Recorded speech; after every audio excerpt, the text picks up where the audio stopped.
जीतन राम मांझी ने जो शर्त रखा है, तो मैं ये कहना चाहूँगा कि उनके पास किसी प्रकार का कोई सर्टिफिकेट बांटने का अधिकार है क्या? कि ब्राह्मण जो मांस नहीं खाता है, जो शराब नहीं पीता है, आखिर ये भ्रम कहाँ से ला रहे हैं दिमाग में? पता नहीं क्या उन लोगों को ऐसा लगता है कि ब्राह्मण पर प्रहार करने से हमको पॉपुलैरिटी मिलेगा या फिर कुछ भी। जीतन राम मांझी का ये पुराना आदत है और ये पूर्व सीएम का जो अनुकंपा पे ये बने थे कुछ दिनों के लिए, उसके बाद से इनका जो दिमाग है लगता है संतुलित नहीं रह रहा। जो हिंदू धर्म को बदला जा रहा है उसमें अगर कहीं ना कहीं सबसे बड़ा कोई प्रोपेगेंडा फैला रहे हैं तो जीतन राम मांझी जी फैला रहे हैं। बोला है कि जो डकैती किया है, जो मांस मदिरा नहीं खाता है, वो पंडित हमारे यहाँ आया है। तो हम लोग ये कहना चाहेंगे कि आप मूस पका कर खाते हैं, तो आपके हाथ से हम लोग कैसे खाते और 27 तारीख के भोज में अगर वो कहते हैं कि जो मांस खाते हैं और जो शराब पीते हैं उनका निमंत्रण नहीं है, तो मैं भी जीतन राम मांझी को ये कहूँगा कि वही लोग खाना परोसेंगे जो उन्होंने सिद्ध किया था एक बार कि हम चूहा खाते हैं। तो खाना भी उन्हीं से परोसवाइए जो चूहा का सेवन नहीं किए होंगे, लेकिन उन्होंने तो सिद्ध किया है कि मैं तो चूहा खाता हूँ, तो उनके हाथ से फिर कैसे कोई ब्राह्मण खाए? जीतन राम मांझी ने ब्राह्मणों को एक बार फिर से निमंत्रण दिया है, उनको अपने आवास पर भोजन के लिए बुलाया है। शर्तें भी रखी है उसमें उन्होंने कि जो ब्राह्मण कभी चोरी डकैती नहीं, मांस मदिरा नहीं खाते हैं, शराब नहीं पीते हैं, वही लोग उनके आवास पर जाएंगे। आपको बता दें कि जिस तरीके से जीतन राम मांझी लगातार ब्राह्मणों को लेकर बयानबाजी दे रहे हैं और उसके बाद कल जो तस्वीरें आपने देखी है कि किस तरीके से जो ब्राह्मण समाज है कल जीतन राम मांझी के आवास पर जा रहे थे तो उन्हें किस प्रकार से रोका गया। जो ब्राह्मण थे वही बैठकर पूजा पाठ भी किया, साथ ही साथ भोजन भी वहीं पर किया। तस्वीरें आपने देखी है।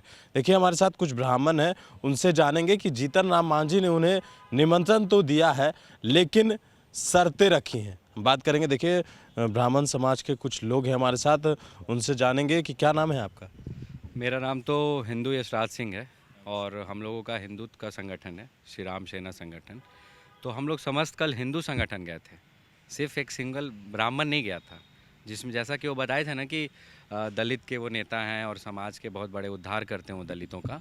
तो वो दलित और सब समस्त हिंदू समाज था और ब्राह्मण समाज भी हमारे साथ था। चूँकि ये ब्राह्मण की बात थी और ब्राह्मणवाद की बात उन्होंने विरोध में कहा था, तो इसलिए हम लोग अपने साथ ब्राह्मण लेके गए थे, पंडितों को लेकर के गए थे और वहाँ पे बताने का कोशिश किया था कि सत्यनारायण स्वामी की पूजा आखिर होती कैसी है, जो उनके दिमाग में भ्रम था।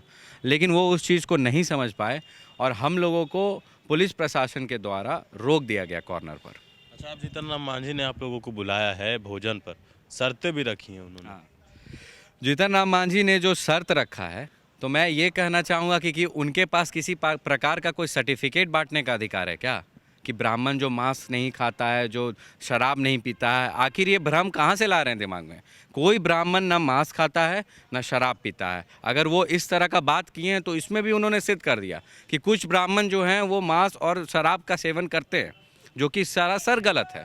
मैं जानता हूं कि कल हम लोगों ने जब इज्जत पूर्वक जा रहे थे वहां पर, तो वो अपने आवाज़ से क्यों निकल गए और क्यों नहीं आने दिया।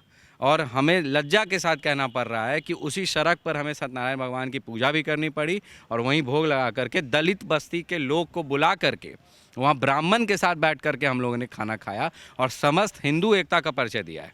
क्या लगता है जीतन राम मांझी इस तरह से कर क्यों रहे हैं? जीतन राम मांझी का ये पुराना आदत है और ये पूर्व सीएम का जो अनुकंपा पे ये बने थे कुछ दिनों के लिए, उसके बाद से इनका जो दिमाग है लगता है संतुलित नहीं रह रहा है। इनको जातिवाद बहुत प्यारा है, जो कि ब्रिटिश काल में चला था। ब्रिटिश काल में ये चीज़ को इंट्रोड्यूस किया गया था और ब्रिटिश काल में हमारे भारत देश के आज़ादी के बाद 1948 में जाति व्यवस्था पे प्रतिबंधित भी किया गया कानून के द्वारा। लेकिन ये बाबा साहब अम्बेडकर को तो बहुत बोलते हैं कि बाबा साहब अम्बेडकर हमारे आदर्श हैं, तो बाबा साहब के अम्बेडकर के आदर्श को अगर आप मान रहे हैं तो कम से कम उनके उसूलों और उनके जो कहे गए देश के संविधान में जो लिखा गया है उसको भी मानना पड़ेगा। और समस्त हिंदू समाज अभी भी गुस्से में है।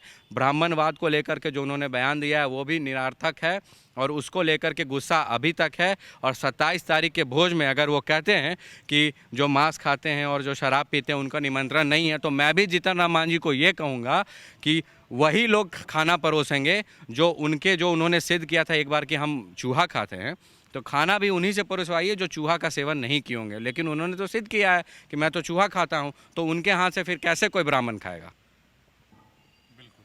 अच्छा, ये बताइए कि जीतन राम मांझी इससे पहले भी बयान दे चुके हैं ब्राह्मणों को लेकर, राम को लेकर। क्या लगता है इस तरह की क्या बयानबाजियों के पीछे क्या साजिश है इनकी?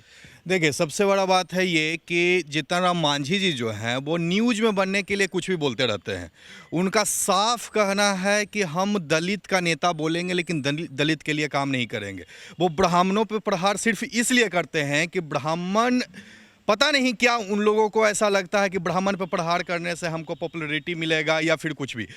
अगर बोला जाए कहीं ना कहीं तो पूरे बिहार, पूरे भारतवर्ष में अगर धर्मांतरण जो हिंदू धर्म को बदला जा रहा है, उसमें अगर कहीं ना कहीं सबसे बड़ा कोई प्रोपोगंडा फैला रहे हैं तो जीतन राम मांझी जी फैला रहे हैं, जो कि हिंदू धर्म को क्रिश्चियन बनवा रहे हैं कुछ ना कुछ ये बातों को बोलकर कि दलित भाई ब्राह्मण से अलग हो जाए। अरे भाई, दलित भाई ब्राह्मण से अलग नहीं है, हम हिंदू की बात करते हैं। अगर मांझी जी को पता होना चाहिए कि आप आएँ, कल शनिवार है, कल का दिन शनिवार है, गांधी मैदान के गेट नंबर 1 के पास आए।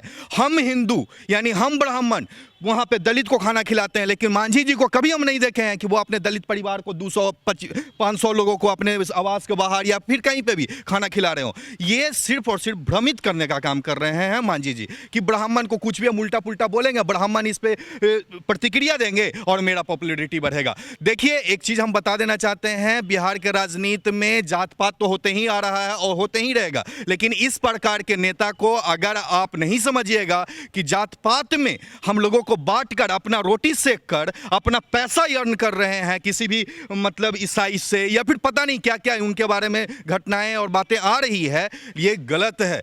हम लोग दलित और बाभन या ब्राह्मण सब एक हैं, ना कि कोई अलग है। हम लोग हिंदू हैं। एक चीज और बता देना चाहते हैं, जिस प्रकार से ये बयानबाजी दिए हैं कि डकैती, अच्छा ये जानते हैं क्या कि कौन ब्राह्मण डकैती किया है कौन नहीं किया है? जब उनके पास कोई ब्राह्मण जाएंगे खाना खाने के लिए तो उनका हिस्ट्री चेक करेंगे क्या कि इनका जीवन से लेकर यानी इनका जन्म से लेकर मृत्यु तक का क्या प्रमाण रहा है, ये ब्राह्मण डकैती किए हैं नहीं किए हैं? ब्राह्मण कब से डकैती करने लगा? क्या इस तरीके के बयानबाजी से बिहार का विकास हो पाएगा? नहीं हो पाएगा।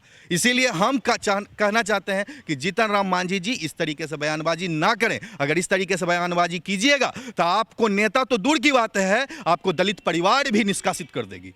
देखिए, और भी लोग हैं यहाँ, आपने सुना कि किस तरीके से इनका कहना है। अच्छा ये बताइए कि जीतन राम मांझी इससे पहले भी उन्होंने कहा था कि हम राम को नहीं मानते हैं, राम काल्पनिक है। देखिए, वो तो मीडिया में बनने रहने के लिए ऐसा बयान हर हमेशा दे रहे हैं। कल हम लोग गए उनके यहाँ, उनके आवास के बाहर, और वो जो वो बयान दिए थे कि सत्यनारायण भगवान का पूजा पाठ अब हो रहा है, ऐसा नहीं है। सत्यनारायण भगवान का पूजा हम लोग शुरू से हिंदू समाज करते आ रहे हैं, और हम लोग कल गए उनके आवास के बाहर पूजा करने, तो हम लोग को पूजा भी अपने आवास के बाहर नहीं करने दिए। हम लोग रोड पे ही पूजा किए और सभी हिंदू भाई मिलकर वहाँ भोजन भी किए। जीतन राम मांझी ने आमंत्रित किया है, जाएंगे आप? जीतन राम मांझी जी ने आमंत्रित किया है, उसमें हम लोग नहीं जाएंगे। हिंदू समाज हम लोग नहीं जाएंगे। इसलिए नहीं जाएंगे कि उन्होंने बोला है कि जो डकैती किया है, जो मांस मदिरा नहीं खाता है, वो पंडित हमारे यहाँ है। तो हम लोग ये कहना चाहेंगे कि आप मूस पका कर खाते हैं तो आपके हाथ से हम लोग कैसे खाएंगे?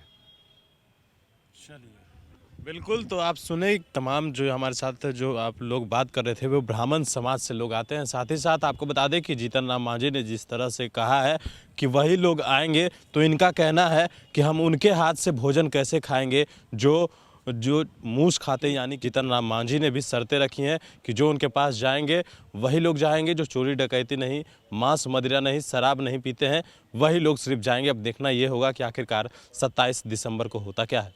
कैमरा पर्सन नीरज के साथ मैं रंजन सिंह, पटना।